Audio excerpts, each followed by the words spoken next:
com a sempre o de sempre. A la Celta! El Barça l'Este!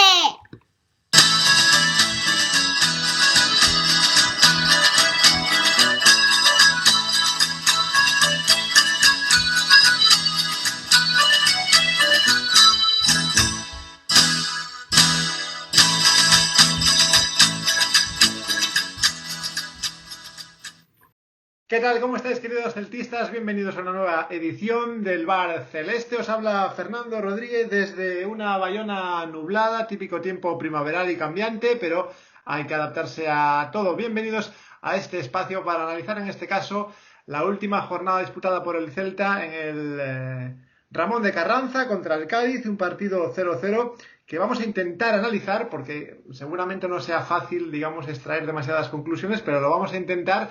No estaré solo, como siempre. Para empezar, os presento a mi mano derecha, que está al otro lado del charco, Antón García Fernández, en Estados Unidos. ¿Qué tal, Antón? Hola, Fernando, hola, Celta, y un saludo a todos los celtistas, a todas las celtistas a lo largo y ancho del mundo. Aquí en Jackson, pues una temperatura muy agradable, pero por las noches hace mucho frío. Los cambios de temperatura aquí en abril y en mayo son enormes y es difícil no estar resfriado. Yo de momento no lo estoy, pero bueno, del futuro no está nunca nada excluido, así que nunca se sabe lo que puede pasar. Pero en todo caso, empiezo diciéndote, Fernando, que yo estoy bien, pero me aburrí muchísimo en el partido que tuvimos la oportunidad de ver ayer entre el Cádiz y el Real Club Celta de Vigo. Pero lo comentamos en unos minutos. Pues sí, lo comentamos, y no solamente estaremos tú y yo. Ya sabes que nos gusta invitar a uno o a veces incluso a dos pues celtistas más. Esta vez va a ser uno. Él ya es un habitual de este programa. Nos vamos directamente esta vez a Vigo, más cerquita de aquí, de Bayona, y nos encontramos con Mon Catalina. ¿Qué tal, Mon? Buenas tardes. ¿Qué tal, chicos? Muy buenas tardes, ¿cómo estáis? Pues aquí, como digo, intentando empezar un análisis que yo no sé cómo lo veréis vosotros, pero yo, para empezar, diré que determinadas imágenes no las recordaba yo haber visto en ningún partido del Celta, ¿no? Como es que, pues los jugadores rivales no es que ya no presionen a tu equipo, es que van corriendo hacia atrás en cuanto tú tienes el balón en línea defensiva, ¿no? Yo, es una imagen que realmente no recordaba, y si la recordaba, pues sería de mi propio colegio, ¿no? Pero no recordaba esa situación, y de hecho, yo viéndolo con mi padre aquí en casa, pues me reía bastante de esa imagen, que yo pensaba que iba a cambiar a lo largo del partido, pero que va, hasta el minuto 90 el Cádiz no tuvo ninguna vergüenza y ningún reparo en retrasar sus líneas, y ya digo, incluso el Celta manejando el balón a una velocidad demasiado lenta, para mi gusto en muchas ocasiones, los jugadores del Cádiz incluso le daban la espalda al balón y corrían como si tuvieran que ocupar exactamente una posición cerca del área, ¿no? Bueno, en definitiva, una situación que el Celta intentó superar con tiros desde lejos, que no estuvieron mal, y con a lo mejor con menos suerte o menos ideas a la hora de trenzar jugadas, ¿no? Pero intentar se intentó, el marcador no se movió, y curiosamente el balón más peligroso, que fue al larguero, fue del Cádiz, que planteó un partido pues increíblemente ultra defensivo, mucho más de lo que yo esperaba. Mon, para empezar, ¿qué primera impresión puedes aportar? Bueno, partido de 0-0, claro. Partido de 0-0, claro. Hay partidos de 0-0 en los que el resultado no indica la alternancia que hay en el juego o el espectáculo que se puede ver. En este caso hubo dos equipos y uno de ellos no me gusta decir no quiso jugar al fútbol, porque es fútbol también, el fútbol defensivo, y para defender bien pues hay que trabajar y hay que hacer las cosas bien, y yo creo que el Cádiz de Álvaro Cervera lo está haciendo, pero lo cierto es que fue un monólogo del Celta, atacando frente a un rival que tenía clara la estrategia de defender hasta con 6 defensas en algunos tramos del partido, y buscar alguna contra en la que sorprender al Celta, contras que llegaron y que supusieron peligro para el arco de Iván Villar, ¿no? De todas maneras, en mi caso, nada que reprochar al equipo. El Celta salió por el partido, salió intenso como en las últimas jornadas, ante un rival, insisto, muy defensivo, pero un rival muy competitivo. No olvidemos que es un equipo que ganó al Real Madrid en su campo y ganó al Barcelona en el Carranza. Por lo tanto, no estamos hablando de un equipo menor ni de un equipo desahuciado, pero un equipo, insisto, que tiene las cosas muy claras, que ya en segunda división fue un equipo que consiguió ascender no a través del juego ofensivo, no a través de un 4-3-3 ni mucho menos, sino siendo consciente de que su fuerte estaba en la defensa y en salir al contragolpe como flechas para sorprender a los rivales. Es un equipo que no engaña a nadie, es un entrenador que no engaña a nadie. Sabíamos que iba a ser un partido de estas características y bueno, no hemos podido batir al portero Ledesma en ningún momento, y un punto más a seguir sumando y para adelante con un Celta que bueno, está en mitad de tabla, esperando prácticamente a que acabe la liga en esa posición cómoda y insisto, como dije al principio de mi intervención, nada que reprochar al equipo de Coudet. Sí, es una jornada menos para terminar la temporada. Es un punto más que acerca al Celta al objetivo que desde el principio se tenía que haber marcado y se marcó y se está consiguiendo con mayor facilidad que en otras temporadas. Pero lo que yo sí quiero subrayar es el hecho de que viendo ese partido, bueno, quiero subrayar dos cosas, pero una de ellas sobre todo es que el Celta, y lo sabemos porque lo hemos comentado muchas veces, tiene muchísimos problemas para jugar contra equipos que no dejan espacios en absoluto y que están muy ordenados en defensa y que plantean partidos ultradefensivos, ¿no? Ni siquiera alguna individualidad funcionó en este partido. El Celta intentó entrar por las bandas, a veces por el centro, pero con muy poca suerte y eso sí es algo que pues hemos estado constatando ya desde hace bastante tiempo, como el Celta, y no digo que sea fácil jugar contra equipos que plantean partidos como el Cádiz, ¿no? Pero sí el Celta tiene carencias en ese sentido, ese movimiento de balón bastante lento cuando no son capaces de encontrar los espacios, abrir los espacios contra equipos como el Cádiz que trabajan muy bien la defensa, y entonces cuando un equipo como el Cádiz plantea un partido tan defensivo y el Celta no tiene demasiados argumentos para romper esa defensa, lo normal es que el partido sea un verdadero aburrimiento para el espectador, ¿no? Y eso me lleva a la segunda cosa que quiero subrayar, y es lo aburrido que puede ser el fútbol cuando se juega de esa manera. No quiero decir que sea una manera que haya que criticar necesariamente. También es fútbol, como decía Mon antes, no podemos decir que el Cádiz no jugase al fútbol, porque el Cádiz es un equipo que no engaña nunca, que claramente pues juega a un tipo de fútbol que evidentemente a mí no me gusta, pero que le ha resultado efectivo en otros momentos. Pero lo que yo sí quiero lanzar al aire es cómo puede ser un partido como el Cádiz-Celta interesante para alguien que no sea aficionado del Celta o que no sea aficionado del Cádiz. Entonces esta globalización del fútbol y la Liga Española vendida al extranjero, vamos, si vendemos la Liga Española o cualquier otra liga, no digo que esto sea solamente una cuestión de la Liga Española, pero encontrarse de bruces con un partido como el Cádiz-Celta cuando uno no es ni del Cádiz ni del Celta, pues la verdad es que yo creo que sentarse frente a la pared y contar las moscas que por ahí van volando es más divertido que ver un partido como ese. Bueno, yo no sé si es que el Cádiz todavía estaba escaldado de la goleada que recibió aquí en Vigo. Me acuerdo perfectamente además que el día fue de perros. Y bueno, yo no recuerdo aquel partido, un Cádiz tan ultradefensivo como este.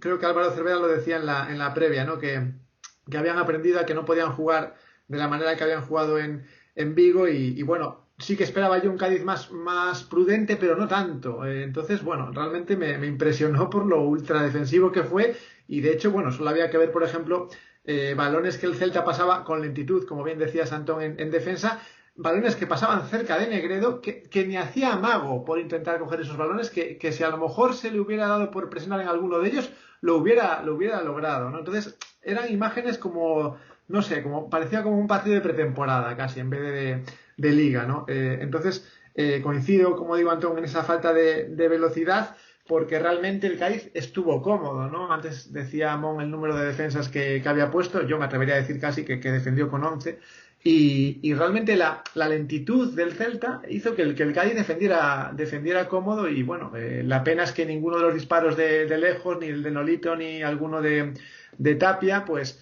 entró, ¿no? Incluso la última de Hugo Mayo, que bueno, con ese cabezazo sí que hubiera marcado un golazo, ¿no? Por tanto, bueno, pues mi miedo realmente con el paso de los minutos era que el Cádiz casi sin querer pues nos pudiese hacer daño, ¿no? Porque sabéis, Mon y Anton como yo, que somos expertos en dispararnos en el pie, ¿no? Y a veces las cosas fáciles como era conseguir un punto ayer, pues incluso se nos podían haber escurrido de las manos, por ejemplo, con ese larguero, ¿no? Por tanto, bueno, ya para cerrar mi parte de valoración sobre este partido, ya digo, diré que, bueno, que lo doy por bueno, porque sí que es cierto que se intentó, como decía antes Mon, pero bueno, no sé, no quiso entrar el balón. No sé si quieres, Mon, terminar con algún comentario este post partido. Sí, comentabas tú, Fer, que en la ida efectivamente el Cádiz no fue tan timorato, ¿no? No fue tan defensivo. Pero recordad lo que dijo Álvaro Cervera al acabar ese partido. Es que precisamente Álvaro Cervera comentó en aquella rueda de prensa magistral, en mi opinión, magistral, porque es una manera de reconocer tus virtudes y reconocer tus defectos. Álvaro Cervera había dicho en aquel postpartido en Balaídos que se habían equivocado completamente sus futbolistas, que habían pensado que eran jugadores que se podían comparar a los jugadores del Celta a nivel de calidad y que el Celta y el Cádiz estaban en otra dimensión futbolística. Lo dijo así, literalmente. O sea, mandó un mensaje a su vestuario claro y contundente en el sentido de, señores, nosotros el año pasado quedamos, no sé si quintos o sextos en segunda división, apenas nos hemos reforzado y estamos aquí en primera casi como de prestados, ¿no? Entonces, como salgamos a jugar contra equipos de la calidad del Celta o de cualquier otro rival de tú a tú, el resultado va a ser el 4-0 de Balaídos. Y yo creo que tomaron nota. Yo creo que Álvaro Cervera tomó nota y vio el partido de ida, probablemente se los haya puesto en vídeo antes de empezar y les habrá dicho a los suyos, como salgamos a por ellos, nos meten un 0-4. Y salieron pues todo lo contrario, ¿no? Metidos atrás.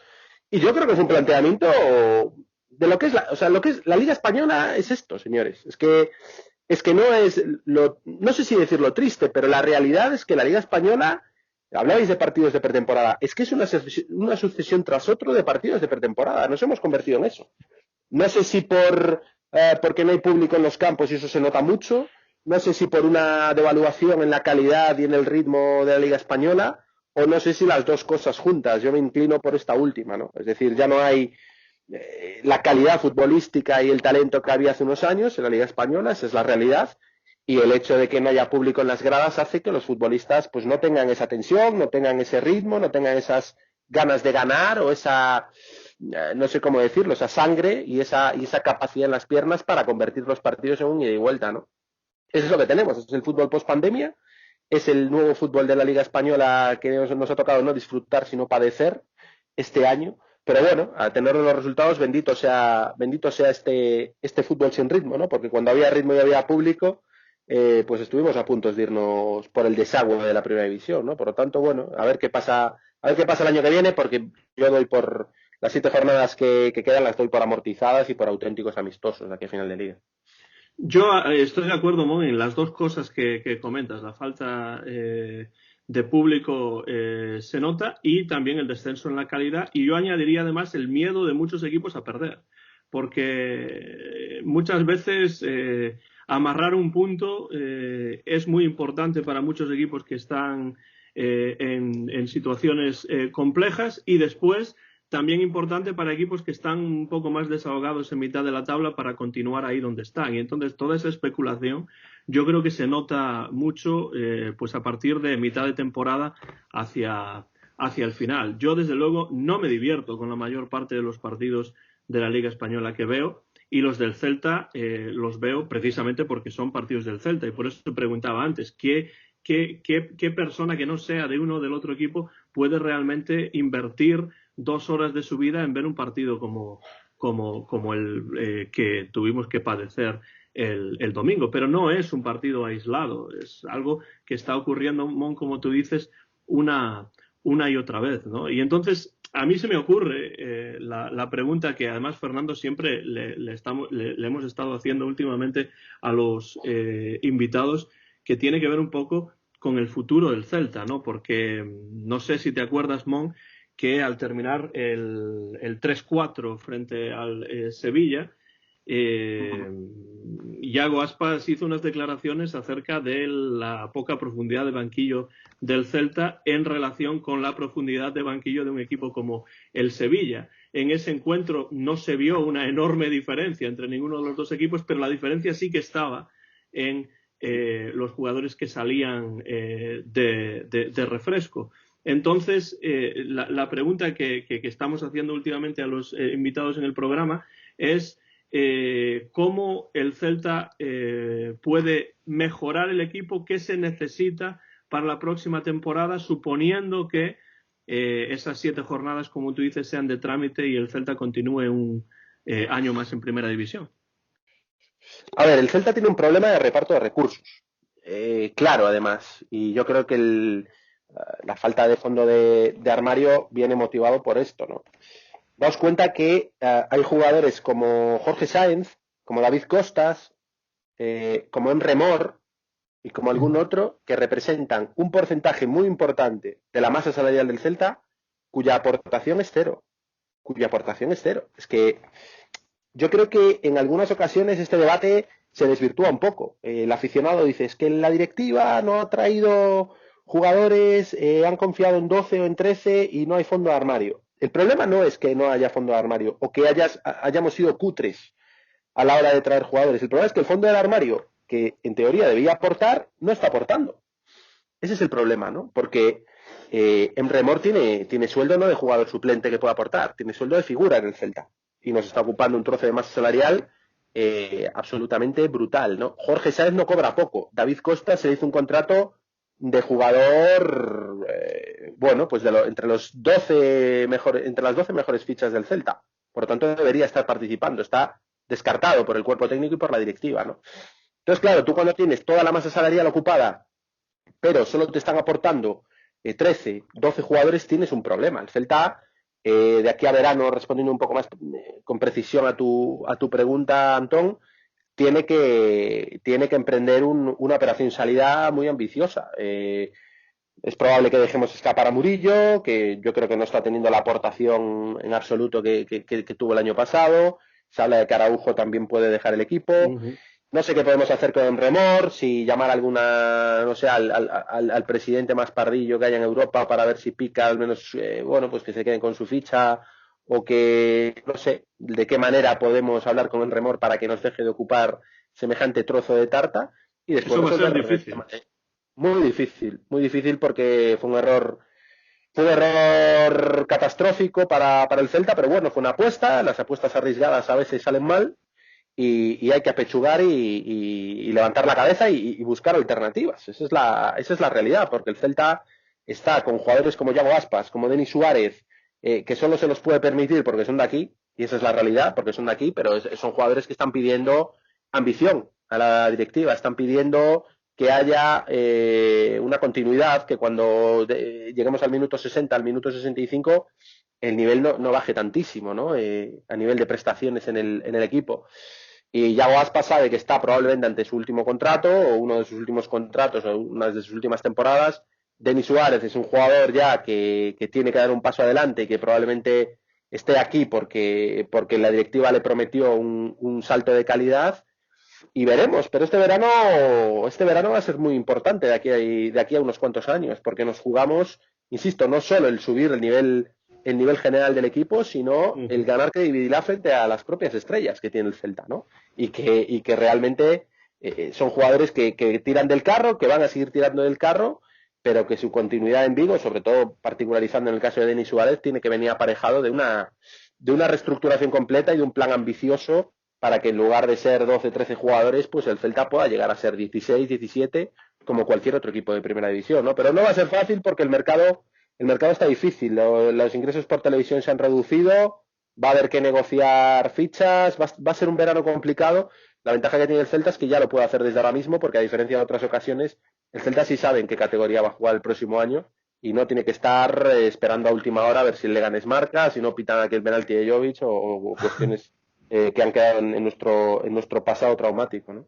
Difíciles de olvidar, además. Sí, yo estoy de acuerdo con Mon. Claro, la reestructuración quizás este verano es mucho más brutal que en otros veranos. Está claro que hay que tener más cuidado con el gasto porque, claro, los despilfarros, por ejemplo, de Enremor, pues son tremendos, ¿no? Y luego se regatean con otros fichajes o otras cesiones, como la de, por ejemplo, la de Olaza, que realmente el verano pasado nos decían esa noticia a ultimísima hora, Olaza continuará esta temporada en el Celta, resulta que era un titular verdadero a medias, y cuando de repente llega el invierno y pasa lo que pasa, ¿no? Entonces, claro, realmente, este verano más que nunca Felipe Miñambres y su equipo tienen, si es que sigue Felipe Miñambres, que ese es otro tema, creo que se acaba contrato este mes de junio, bueno, en principio se supone que va a renovar, pero todavía no se sabe. Y exactamente, hay que mejorar esos filtros y ver dónde se pone el dinero, ¿no? Pero cuando hay jugadores que te han rendido recientemente, como es el caso de Olaza, pues está claro que el dinero no va a ser mal gastado en principio, ¿no? Entonces, pues eso, más ojito con ese gasto que se haga y además que ahora va a haber, como decías, Mon, menos recursos económicos. Y también quería hablar de un tema que decía antes Antón, que en el partido contra el Sevilla efectivamente se vio algo que ya se sabía antes de empezar el partido, ¿no? Esa profundidad de banquillo. Yo tampoco pido el nivel de profundidad de banquillo de un Sevilla, por ejemplo, pero sí un término medio, es decir, ni tanto ni tan calvo, ¿no? El Celta, obviamente, lo dice todo el mundo, tiene que ampliar ese fondo de armario sin llegar a, bueno, equipos que tienen objetivos de Champions, ¿no? Ya digo que el objetivo del Celta no debe ser de Champions, pero sí para seguir creciendo de forma sostenible, como vengo diciendo en los últimos bares, sí que pues salvarse de forma sobrada, ¿no? Y a partir de ahí, pues sí quedan jornadas, como pasó en aquella temporada con Berizzo, que se hablaba del objetivo de la permanencia, hasta que se vio factible el objetivo de Europa, que es como se tienen que hacer las cosas, y no hablar de objetivos antes de tiempo, pues ya digo que deben hacerse las cosas de esa manera, ¿no? El crecimiento tiene que ser sostenible, no puede ser que un día estés a punto de irte a segunda división y al día siguiente pues surjan voces, ya sea desde la afición, desde la directiva, que no es el caso de la directiva, pero sí de algunos jugadores que parece que el año pasado no estuvieron aquí y siguen hablando de Europa con una alegría tremenda, ¿no? Como si ese trauma del que hablábamos antes pues no hubiese existido, ¿no? Entonces, bueno, creo que no se es prudente muchas veces cuando se habla y no se corresponde lo que se dice con lo que se vive, ¿no? Con lo que se acaba de vivir, ¿no? Con lo cual, pues creo que, bueno, pues todos tenemos un poco que reflexionar y hablar un poco con más conocimiento de causa. Y termino con un asunto que también ponéis antes sobre la mesa, creo que era Mon el que hablaba de esa falta de público. Yo estoy de acuerdo que la falta de público influye en la forma de jugar, influye en la actitud, en la tensión, en todo, hasta en la atención, si me apuras. Y hablando de esto, Tebas aún decía recientemente que aún esperaba que esta temporada volviese el público, ¿no? Yo creo que lo prudente sería que no volviese ya para lo que queda, pero no sé qué opináis vosotros, Mon, Antón. Sí, Antón, adelante. No, yo pensé que ibas a entrar tú. Yo he hablado de esto en otras ocasiones y creo que el público es necesario en los campos, pero con mesura, con cuidado y con arreglo a las necesidades sanitarias de cada momento. Me parece que hay que tener mucha prudencia, como decía Fernando, y desde luego yo tengo muchas ganas de ver fútbol con público de nuevo porque se desvirtúa muchísimo todo deporte sin los aficionados en las gradas. Pero hay que tener responsabilidad, sobre todo en una situación como la que estamos de pandemia global, que por mucho que las vacunas empiecen y todo eso, pues no se está yendo el virus a ningún lugar. Y entonces, para evitar entrar en círculos viciosos de que abrimos la mano un poco y entonces hay mucha gente que se desmanda y pues tenemos que volver a cerrar y a confinar, pues yo creo que no tiene ningún sentido en estos momentos, tal y como ha ido la temporada y tal y como están las cosas en el mundo en general, que vuelva público a las gradas. Yo no sé cómo lo ves tú, Mo.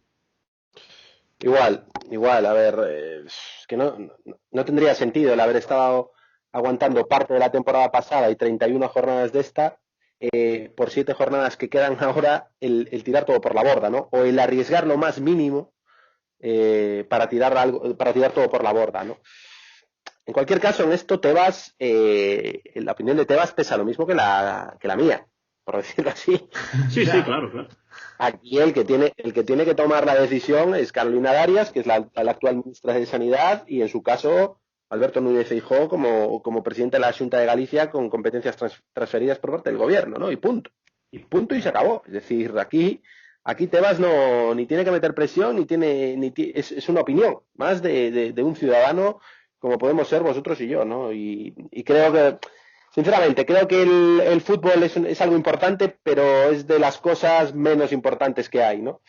Entonces, vamos a tener tranquilidad y vamos a acabar lo fundamental de buena manera y dejemos el público pues para la próxima temporada o para dentro de 2 o para cuando las autoridades sanitarias digan y los científicos y los expertos digan que basta ya de construir las cosas desde los ignorantes. Habrá que hacerle caso a los expertos y no a los ignorantes de una vez por todas en este país, ¿no? Y ya os digo, yo no cuento con poder ir a Balaídos, es más, me parece un sinsentido el que pueda haber gente en los estadios de Segunda B y de Tercera División, porque que yo sepa, un aficionado del Bergantiños tiene las mismas posibilidades de contagiarte o de contagiarse que un aficionado del Alavés o del Celta. Lo mismo con los partidos del Celta B. Y bueno, yo optaría por, como hace Álvaro Cervera, ¿no? En sus partidos, por ser muy conservador con este tema. Meter 6 defensas y hasta que no haya una inmunidad de grupo, una inmunidad de rebaño, que los científicos y que las autoridades competentes y formadas nos comuniquen que es el adecuado para volver a los estadios o para hacer una vida un poco más parecida a lo normal. Hasta entonces, como soldados, a aceptar lo que digan los expertos y a cumplir a rajatabla. Además, todo el mundo sabe que el negocio está en las televisiones, en las audiencias televisivas y no en los campos. Y de esto hemos hablado en muchas ocasiones, así que no voy a ahondar más en eso. Pero hay una cosa. ¿Sabes qué pasa? ¿Y qué es lo que he detectado? Que es que se han dado cuenta que el producto televisivo sin público ha perdido muchísimo valor. Y eso es algo que hablábamos, ¿os acordáis? Hablábamos desde otros años. Decíamos, ¿cómo es posible que en el fútbol se esté dando la espalda al aficionado y se esté viendo el negocio cuando el aficionado no es un figurante? El aficionado es un actor principal, porque si nos imaginásemos un partido sin público, el valor de ese producto sería muchísimo menor. ¿Quién nos iba a decir a nosotros? Claro, y vamos a tener la oportunidad de comprobarlo, como si fuese una película de ciencia ficción, ¿no? Y esta es la realidad. Es que va a haber un antes y un después, porque yo creo que el sistema económico que hay alrededor del fútbol se ha dado cuenta, caramba, de que el aficionado y de que los públicos, de que los estadios llenos y el público como actor principal es tan importante o más que los futbolistas, porque es que se cae todo el aparato, se cae el ritmo de competición que estábamos hablando ahora, se cae el antes, el durante y el post partido a la hora de analizar cualquier tipo de incidencia del fútbol. Entonces, ojo, el aficionado, y esto es una lección que nos va a dar el COVID en el fútbol, el aficionado es parte fundamental también no solo del estadio, sino del producto televisivo. Claro. Y yo creo que van a aprender de esto las operadoras.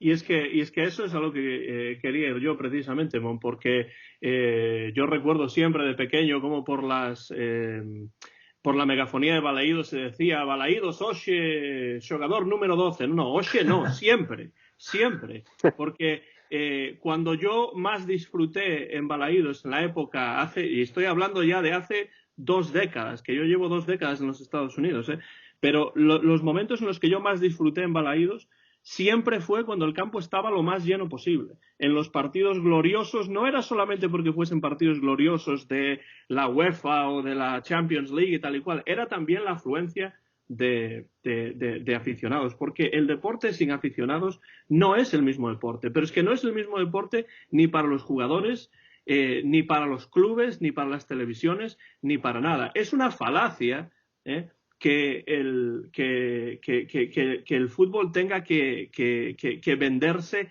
para ciertos mercados. El fútbol tiene que venderse para ciertos mercados si queremos seguir pagando esas millonadas que unos cuantos equipos pueden pagar por jugadores. Pero el fútbol, si no tiene aficionados locales en los campos, no sirve absolutamente para nada. Y yo te lo digo porque muchas veces tengo que hacer casi de tripas corazón para ver partidos del Celta durante esta temporada. ¡Del Celta! Del Celta. Y ya no digamos de equipos que no me interesan en absoluto, como puede ser cualquier otro de los equipos de la primera o de la segunda división. Entonces, estoy totalmente de acuerdo con lo que comentamos. No sé si viste la final de Copa. Y es que no la vi porque no tuve la oportunidad de verla, porque el canal en el que lo retransmitían aquí no lo tenía. Pero la verdad es que por lo que he leído y por lo que he visto, no me he perdido nada. Es que, no solo por una cuestión de calidad de fútbol, que el Athletic hizo pues como el Cádiz contra nosotros, ¿no? Se metió atrás, el Barcelona, entrando, y cuando abrió la lata, pues eso reventó, ¿no? Y al final acabaron como acabaron. Pero es que en una final de Copa del Rey, es que esto se multiplica por 10, porque lo bonito, hay periodistas con razón que dicen que es que el partido más bonito del año es la final de la Copa del Rey. Yo estoy muy de acuerdo con eso. Pero ¿por qué es el partido más bonito del año la final de la Copa del Rey? Si son dos equipos cualesquiera. El partido más bonito del año está calificado como tal por el ambiente que se genera alrededor de ese partido. Por eso la final de la Copa del Rey es el partido más bonito del año. Es que nos estamos dando cuenta ahora, parece, que el aficionado participa y el aficionado hace que el partido tome una deriva o tome otra en ocasiones. De hecho, no hay finales apenas en las que haya un resultado tan grosero como un 4-0 o un 5-0. Ha sucedido este año y no por casualidad, sino porque no había, en este caso, gente en la grada que pueda condicionar el devenir del partido, ¿no? Porque yo no imagino un Athletic Club planteando un partido o una final como la que ha planteado con público en las gradas. No creo que se atreviera Marcelino a hacer ese planteamiento. Como tampoco creo que Álvaro Cervera pudiese plantear determinados partidos en el Ramón de Carranza como los ha planteado este año. Entonces, es un actor absolutamente principal el aficionado en el fútbol moderno, que yo creo, insisto, que va a ser un antes y un después, tanto a la hora de calibrar el número de socios que tiene un equipo y el trato del aficionado, como también a nivel de negocio, los operadores me da la sensación de que exigirán a los clubes un esfuerzo para que los estadios presenten unas entradas lo más aceptables posibles, porque influye de manera notable en la calidad del producto. Estoy convencido de que las audiencias este año a esos mercados de los, como tú bien comentas, Antón, en los que se vende la Liga Española, la Premier y el resto de ligas, las audiencias han tenido que bajar una barbaridad, porque es que el ritmo de los partidos no tiene nada que ver, es otro deporte. Si este producto se mantiene durante unos cuantos años, el negocio se va a pique con toda seguridad. Y un partido, además, contra el rival histórico como es la Real Sociedad, contra el Athletic Club de Bilbao. Entonces, claro, un partido como ese, una final vasca, con todo lo que eso significa, con esos dos equipos que son rivales históricos y no hay público, pues más descafeinado, vamos, ni el Nescafé, Fernando. Sí, bueno, y fijaros lo curioso o lo gracioso que tiene esto que voy a comentar, porque decía Mon, y es cierto, ¿no?, que el partido del año en España, con gente, cuando hay gente en las gradas, pues puede ser perfectamente la final de la Copa del Rey, ¿no? Bueno, en mi casa en concreto empezamos a ver la final este fin de semana y yo creo que no llegamos ni a ver hasta el descanso. Cambiamos de canal y curiosamente acabamos viendo un concurso que se titula El Concurso del Año, que ponen en 4, o sea que fijaros la paradoja graciosa, pero es tal cual, ¿no? O sea, es así, ¿no? Dejamos de ver un partido que puede ser el del año por un concurso que se llama El Concurso del Año. Que tampoco es el concurso del año, por otra parte. Vaya concesión. Pero ya os digo, así fue la historia en mi casa y tal cual, ¿no? Pierde muchísimo ese encuentro. Y hablando de encuentros, si os parece, nos adelantamos ya un poco porque esta semana viene cargadita. Ya el jueves tenemos otro partido, en este caso en Anoeta, frente a un equipo que lleva ya unas cuantas jornadas sin ganar. No sé si son 4 o 5 o alguna más. Comentaban este mediodía en la televisión.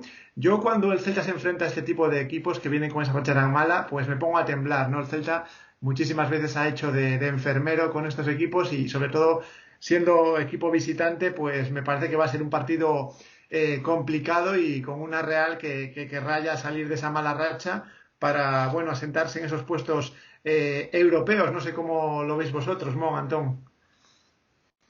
A ver, yo realmente creo que esa mala racha de la Real Sociedad tiene una explicación, ¿no? Que era la final de Copa. Es evidente que, sobre todo viendo cómo lo celebraron, ¿no? Y no me extraña. Y además yo me alegro mucho por ellos. Es un equipo al que le tengo una especial simpatía bueno, pues por su política, ¿no? Por cómo está sabiendo ver hacia el futuro, ¿no? Si os acordáis, la Real Sociedad y el Celta tuvieron caminos paralelos hasta hace no mucho.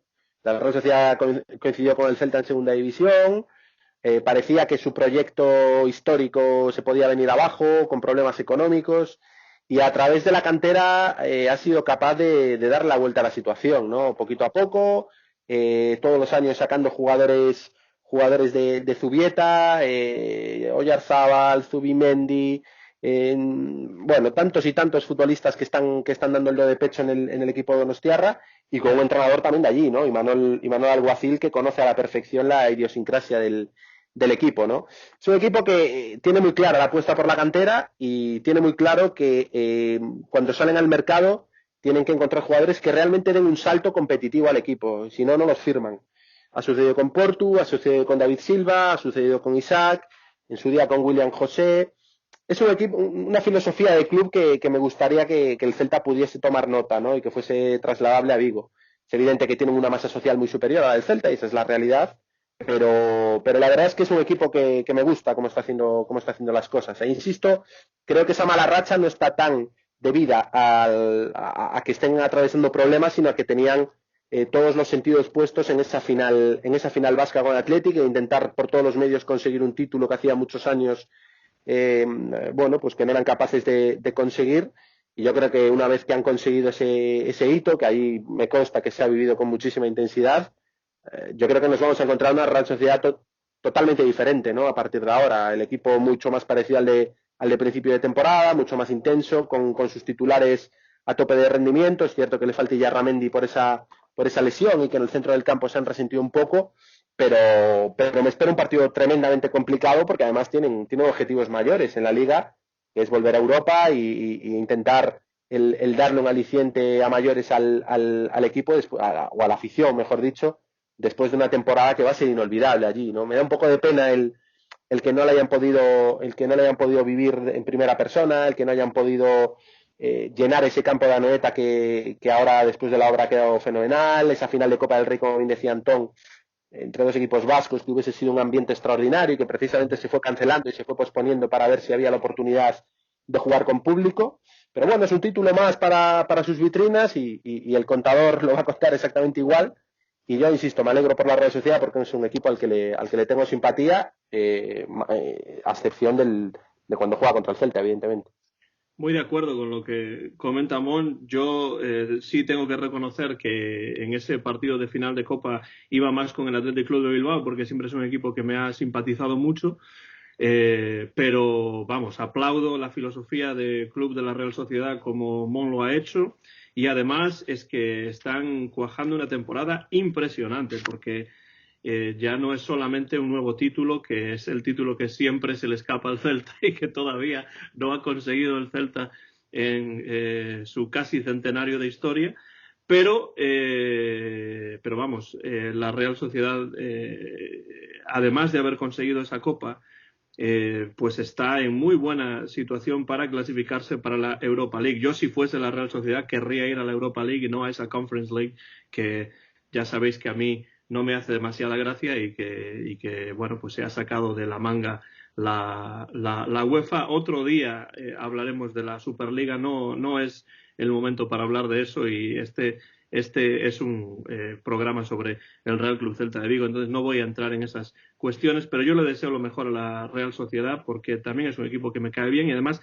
está cuajando, como digo, una temporada excelente, y creo que ese partido va a ser muy complicado, precisamente por lo que comenta Mon, porque la Real Sociedad está ahora ya en un modo post-Copa del Rey, entonces pues puede concentrarse en lo que tiene que concentrarse, que es el objetivo de entrar en Europa lo más arriba posible. Además, la Real Sociedad está en estos momentos a 3 partidos por encima del Real Club Celta. Creo que es un equipo que está, por lo que yo he podido ver esta temporada, mucho más conjuntado que el Celta, que juega mucho más como equipo, incluso que el Celta de la era de Coudet, ¿no?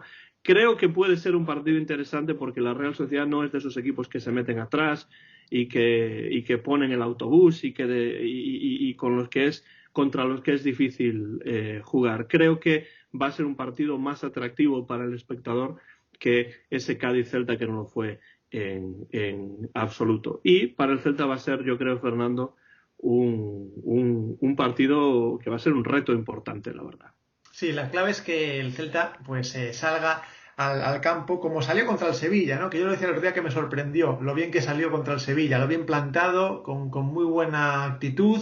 Pero la jugando defensa, Fernando, la defensa. Sí, bueno, pero hablo del inicio, hablo del arranque, que muchas veces se pierden partidos por malos arranques y además malos arranques contra equipos que no son tan buenos como el Sevilla, ¿no? Y eso da rabia, ¿no? Cuando realmente ves un partido al que le puedes sacar jugo a priori, ¿no? Entonces, bueno, pues ese es el miedo que yo tengo, ¿no? Que, bueno, que como estamos sumando a veces de 3, a veces de 1 últimamente, pues nos estamos acercando a esa cifra y los jugadores ya ven imposible, o algunos ven imposible ya llegar a Europa y otros y todos ya ven lejos el descenso, por tanto va a ser clave esa intensidad que va a tener seguro la Real Sociedad, ¿no? Que suma intensidad y suma calidad, ¿no? Entonces espero que nos encontremos a un Celta pues no decaído en ese ánimo o no con esa desidia de que está todo hecho, porque queda bastante. Y bueno, confío en ese sentido en Coudet, ¿no? Coudet es alguien que siempre lo dice, que van a ir a por todas y que de hecho para él no está conseguido el objetivo. Yo creo que con 38 matemáticamente sí, pero eso vamos a ver si el tiempo me da o me quita la razón. Yo creo que con esta cifra que se tiene ya es matemático, pero lo veremos, ¿no? En todo caso, mi miedo es ese, ¿no? Cómo salga el Celta a ese partido y que no se deje ir, ¿no? Que no se deje ir, porque la Real, como bien decís, pues tiene armas, tiene ideas y además tiene herramientas para llevarlas a cabo, ¿no? Así que sin duda va a ser un partido atractivo si el Celta contribuye a ello, ¿no? Solo me queda preguntaros por la porra, Mon, Antón, ¿qué pronosticáis? Que vaya Mon primero. Complicado. Partido con goles, probablemente. Partido que yo creo que la Real nos va a venir a buscar arriba. Va a ser un partido que nos va a exigir cosas muy diferentes al partido del Carranza. Y esto es probable que también les deje espacios atrás y que nuestro amigo Aspas, Nolito, Denis y compañía pues puedan encontrar soluciones, ¿no? A ver si está inspirado el de Moaña, porque sin Santi Mina la verdad es que está complicado, ¿eh? Yo echo mucho de menos al delantero vigués. Yo creo que Ferreira realmente no tiene el nivel para un equipo como el Celta.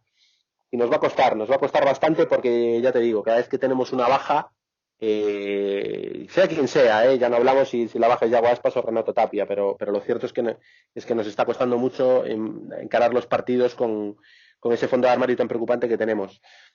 Imagino un partido de goles. Por poner un resultado más o menos optimista, diría un 2-3 para el Celta.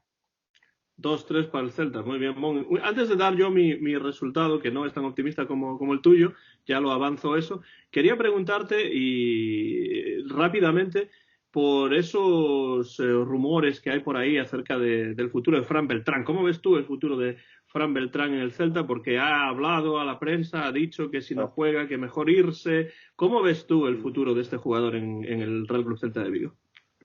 La verdad es que, ya conocéis mi gusto, ¿no? por Fran Beltrán. Me parece un jugador... Por eso te lo pregunto. Sí, me parece un jugador más que aprovechable, pero tengo la sensación de que es un jugador que ha dado un pasito atrás en su rendimiento, ¿no? Es verdad que generalmente los mediocentros son jugadores muy, muy particulares, son jugadores que necesitan de continuidad para poder dar su mejor versión. No son jugadores revulsivos en absoluto, que te puedan cambiar un partido. No es un mediapunta, un delantero, un Joan Tomás, un Jesús Pereira, ¿no? Por poner ejemplos que con 10, 15, 20 minutos puedan realmente justificar un rendimiento. Medio centro tiene otras connotaciones, necesita ritmo, necesita partidos oficiales para ir cogiéndole el pulso y para ser capaz de mandar en un equipo. Y lo cierto es que un chico tan joven como Fran Beltrán, yo creo que esto se ha agudizado, ¿no? Y es un jugador que empezó muy fuerte, que con Mohamed dio verdaderas lecciones de fútbol dentro del campo, con un ecosistema también táctico que le beneficiaba. Y lo cierto es que con el paso del tiempo, el Celta a nivel deportivo no generó ese sistema para que él se sintiese cómodo y fue desapareciendo de las titularidades, ¿no? Tengo la sensación de que el sistema que emplea Coudet tampoco le favorece, porque juega con un solo centrocampista y ese centrocampista tiene que ser muchísimo más potente de lo que puede aportarnos Beltrán, y tiene nombre y apellidos, que es Renato Tapia, ¿no?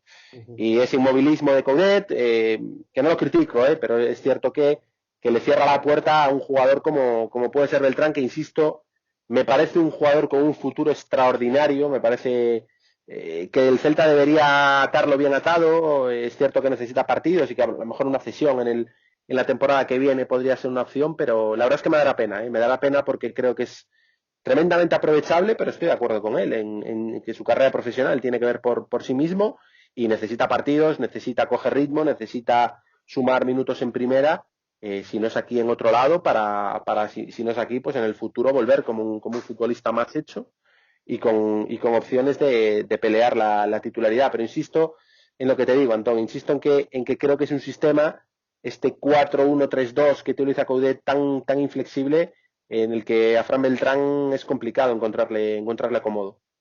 Sí, yo estoy de acuerdo. Yo estoy de acuerdo también, y creo que Fernando dirá algo semejante, así que vamos allá, Fer.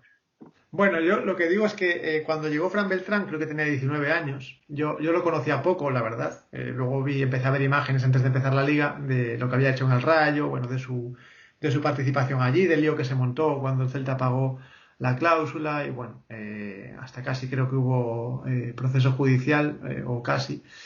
Pero claro, al no conocerlo tanto y ver que Mohamed, no sé si por necesidad o porque no le quedaba otro remedio, lo ponía de titular en los primeros partidos, bueno, pues estaba a la expectativa yo, ¿no? Y realmente es que fue enamoramiento deportivo, nada más verlo. O sea, realmente con su edad, incluso su físico, ver la manera en que recibía balones, cómo controlaba los balones, cómo tocaba, o sea, con qué tranquilidad y con qué desparpajo, y además todo bien, o sea, todo lo tocaba bien. Cada balón, yo recuerdo partidos de Fran Beltrán en ese inicio de temporada con Mohamed, que era increíble, y yo decía, Dios mío, yo no conocía a este chaval, y era increíble la forma de jugar. Entonces yo coincido con Mon, o sea, el futuro de este chico es tremendo, porque no puede ser que todo esto que hacía y que estoy relatando se le olvide de un día para otro. Entonces ese desparpajo a su edad es increíble, yo no lo he visto en muchos jugadores. Y claro, muchos dicen, no, es que se pagó un pastizal. Los que lo critican, que los hay, y además de forma clara, critican ese dinero, que no sé si fueron 7 u 8 millones de euros. Yo creo que ese dinero se ha rentabilizado en parte, no digo todo, pero sí en parte, y creo que el futuro, lo veo como Mon, que el futuro es tremendo para este chico por la edad que tiene y por lo que ha hecho, además. Además, Fer, las críticas por pagar una cantidad a un jugador no tendrá que ser el jugador, será la persona que ha pagado ese dinero por ese jugador. ¿Qué culpa tiene Beltrán de que han pagado 8 millones por él? Que en mi opinión, estoy completamente de acuerdo contigo, los vale y los valdrá más, porque esa temporada que comentas de Antonio Mohamed se unía a la temporada espectacular que hizo con el Rayo Vallecano, que yo sí tuve la oportunidad de seguirlo, y me acuerdo que cuando el Celta lo firmó, vamos, es que no me lo creía porque me parecía un jugador de nivel Sevilla, de nivel Valencia, o de incluso de canteras más potentes, y luego a través de... Lo que pasa que era en segunda, ¿no? Había jugado con el Rayo en segunda ese año, ¿no? Era en segunda, pero es que subió al equipo él solo. Ya. Es que era un espectáculo, porque además jugaba en la posición en la que juega Renato Tapia ahora. Jugaba un solo pivote, creo que con Mitchell, de entrenador, el exjugador del Rayo, y el equipo jugaba como Los Ángeles. O sea, el Rayo Vallecano de aquel año subía a primera jugando como Los Ángeles. Sí, pero siempre se tienen esas dudas, ¿no? Ficha un jugador que sí que es muy bueno, pero es en segunda, y ese salto, y realmente el salto, o sea, no lo notó para nada, claro. Claro, pero lo que quiero decir es que es un futbolista que en Vigo confirmó. O sea, no es que tuviese un año bueno, confirmó todo aquello que, de hecho, en Vallecas, si se montó la que se montó porque se fue Beltrán, no es porque se fuese un cojo. O sea, cuando se vaya Ferreira de aquí de Vigo, no creo que la montemos como la montaron allí. No. Entonces, pero coincido en que lo mejor será una cesión. Creo que el Celta no debe traspasarlo, y ya digo, debe cuidarlo. Y muchas veces yo he soltado la palabra de patrimonio, es que estoy convencido de que tiene que ser patrimonio deportivo de este equipo por lo que ha hecho dentro y fuera. Estamos hablando ahora de lo que ha hecho dentro, pero es que lo que hace fuera y lo que suma fuera, pues muchos jugadores tenían que aprender de esa forma de ser de Fran Beltrán, ¿no? Y antes, hablando otra vez de la porra, me quitabas el resultado, Mon, porque había pensado un 2-3 también. Voy a ser más conservador, voy a ser un poco cervera, voy a decir un 2-2. Pues esto me permite a mí casi un poco cerrar el círculo, retomando algo que dijo Mon hacia el principio del programa, que tiene que ver con la masa salarial del Celta. No creo que sea el caso de Fran Beltrán, pero creo que hay que pensarse muy bien qué tipo de apuestas económicas se hacen, porque es cierto que el Celta ha pagado unas cantidades importantes por jugadores que han tenido muy poco desempeño y que han aportado muy poco, ¿no? Entonces, como dice Mon, pues eso, en algunos casos sí que hay que criticar al jugador, ¿no? Pero también hay que criticar a quienes hacen esos dispendios. En muchos casos son difíciles de comprender desde fuera, y creo que es algo en lo que el Celta tiene que pensar mucho, es decir, cómo se puede liberar masa salarial a partir de ahora y pues de qué manera se pueden buscar opciones que tengan sentido económicamente. Otra cosa es que después vayan a salir mal o que luego vayan a salir bien, eso nunca se sabe, pero creo que algunas de las apuestas económicas que la directiva ha hecho últimamente pues son bastante cuestionables. Ya digo que no me parece que sea el caso de Fran Beltrán. 2-3 dijo Mon, 2-2 dice Fernando, y yo voy a poner la nota negativa. 2-1 pierde el Celta frente a la Real Sociedad. Me duele decirlo, pero creo que así va a ser. Y con eso, Fernando, creo que estamos ya a punto de terminar hoy, ¿no? Pues sí, estamos a punto de terminar. Agradecer a Mon que se haya pasado otra vez por este bar celeste y a ti por estar siempre ahí. Pues un placer y un placer, Mon, tenerte. ¿Dónde te podemos escuchar últimamente? Pues como siempre en Radio Marca Vigo, generalmente participo en las tertulias de los jueves, a veces miércoles, a veces viernes, pero bueno, una de las tertulias semanales de Radio Marca, eso de la 1:30 del mediodía, un poquito antes, 1:15 del mediodía, y después en Radio Vigo Cadena Ser, en los partidos del local del Celta, acompaño a Marci Varela en el estudio, bueno, pues comentando y apoyando su narración, principalmente en los partidos como local del Real Club Celta.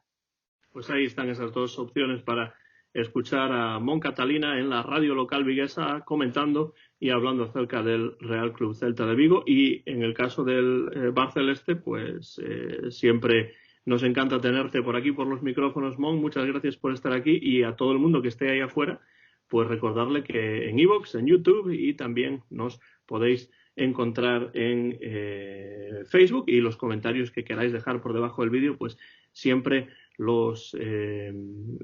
siempre son bienvenidos por nuestra parte, Fernando. Pues efectivamente, bienvenidos y contestados, ¿no?